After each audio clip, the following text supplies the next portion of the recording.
What truly makes us human? Machines seem ready to replace us in every field, but as we chase efficiency, we risk losing sight of what really defines us. What price are we willing to pay in the pursuit of efficiency? Are we losing what makes us human?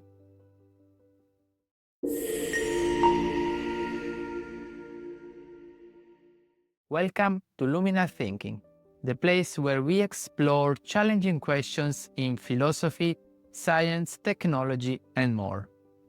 Here, we don't offer simple answers, but provide insights to inspire dialogue, curiosity, and reflection.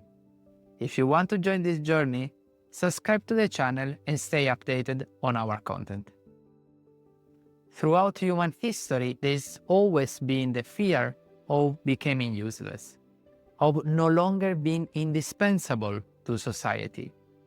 This anxiety has grown with every technological advancement. Yesterday, industrial machines replaced manual workers. Today, artificial intelligence threatens even the most skilled professions. Blue-collar workers, white-collar workers, no one seems safe anymore. But if machine can think, create, and work better than we do, what role is left for us? Automation has brought clear advantages, reducing costs, increased productivity, and freeing us from repetitive tasks that shut our minds off. When we perform tasks mechanically, whether physical or mental, we move away from what makes us human. We don't think, create, or innovate. We simply function. In this sense, we aren't so different from robots. An emblematic example is the evolution of manufacturing industry. Where once workers worked tirelessly on assembly lines, now advanced robots assemble products with an unparalleled precision and speed. This has freed many workers from alienating tasks, but it has also created a vacuum. Not everyone has found a new, meaningful role. This is the heart of the problem. On the other hand, by delegating these tasks to machines, we can focus on more meaningful activities, freeing our mind to be more creative, more human. But what happens when technology threatens to occupy even these spaces? If not only manual work but also intellectual and creative work becomes the domain of machines? To answer this question, we need to reflect on why we work in the first place. It's not just about survival. Eating, sleeping, and having a roof over our heads are basic needs. But once satisfied, work takes on another meaning. It becomes a source of personal satisfaction, a purpose, a way to feel part of something bigger. Think of artists, scientists, teachers. For them, work is much more than a means of subsistence.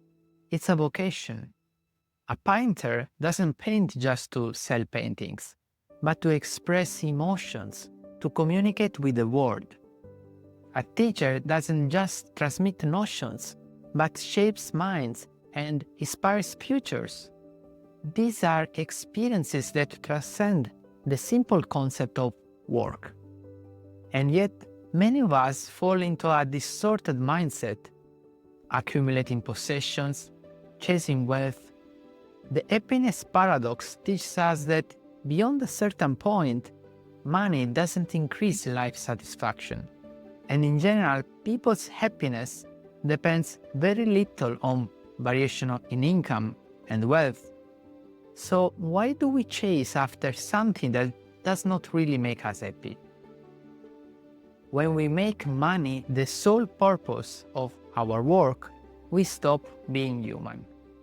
Instead of seeing wealth as a welcome effect of our efforts, we turn it into their cause, which gives us an illusory motivation. We measure our success by the size of our wealth. We became cold calculators, eliminating everything that weights us down: emotion, empathy, love. But at that point, what's the difference between us and a machine? A machine could do anything we do much better. Consequently, our anxiety in feeling technological progress becomes justified, and the rise of artificial intelligence and automation really threatens our survival. After all, machines are designed without all those human disturbances. They don't need to eat, sleep, love, or feel any emotions. They are much more efficient and can work non-stop all day, every day, without feeling tired. Machines don't complain. They don't need breaks. Yet it's precisely in this human weakness that our strength lies. Take, for example, the ability to feel empathy. An algorithm can analyze data, but it can't truly understand the pain or joy of a human being. This makes us irreplaceable, at least until we forget to value these qualities. We stop loving, we build barriers, and we enclose ourselves in our differences in order to protect ourselves from those who are different from us. Helping others becomes a weakness. We place ourselves at the center of the universe.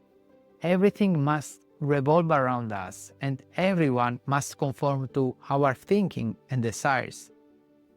We fear the world and obsess over controlling it.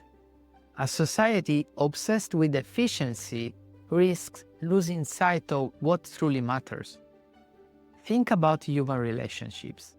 How often do we set aside meaningful conversations because we are too busy? This mindset not only dehumanizes us, but also brings us dangerously close to the machines we fear becoming. We lower ourselves to the level of what we praise as artificial intelligence, not realizing that in doing so, we aren't elevating us, but compromising and humiliating ourselves. We make us inferior. Compared to machines, we are inefficient and unproductive. Replacement becomes logical and necessary. We lose every characteristic that distinguishes us and start fearing our own creation because we put ourselves on the same level as it. Our strength is not speed or efficiency. It's the heart, not in the biological sense, but as a symbol of what makes us alive: emotions, feelings, connections. Loving, helping, building bonds, these are things that makes us human. We evolved as social beings who need one another, not as solitary, efficient, emotionless machines. Expressing emotions, experiencing and enjoying them with others, helping those we care about or those in need, these are all manifestations of what makes us who we are.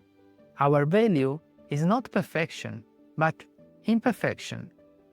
Our ability to make mistakes, to learn from them, and grow through difficulties is what makes us unique.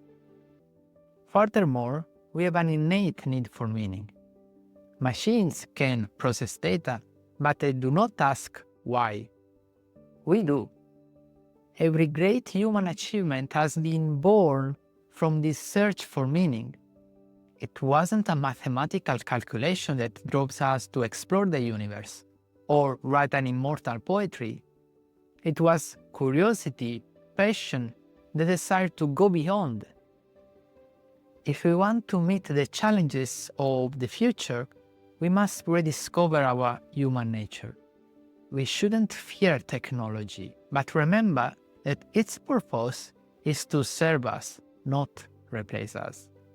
A more human world is not built through competition, but through collaboration, love, and respect.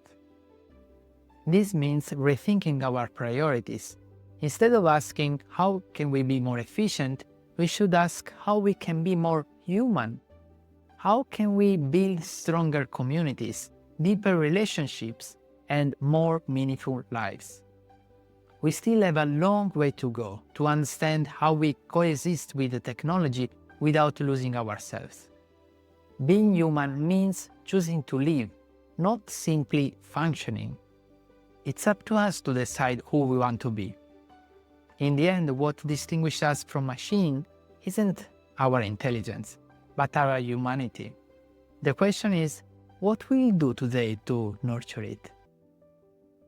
If you enjoyed this video, subscribe to Luminar Thinking to not miss future content. Leave a like, share it, and if you want to support us, find the link to our Patreon in the description. Thank you for watching, and I'll see you in the next video.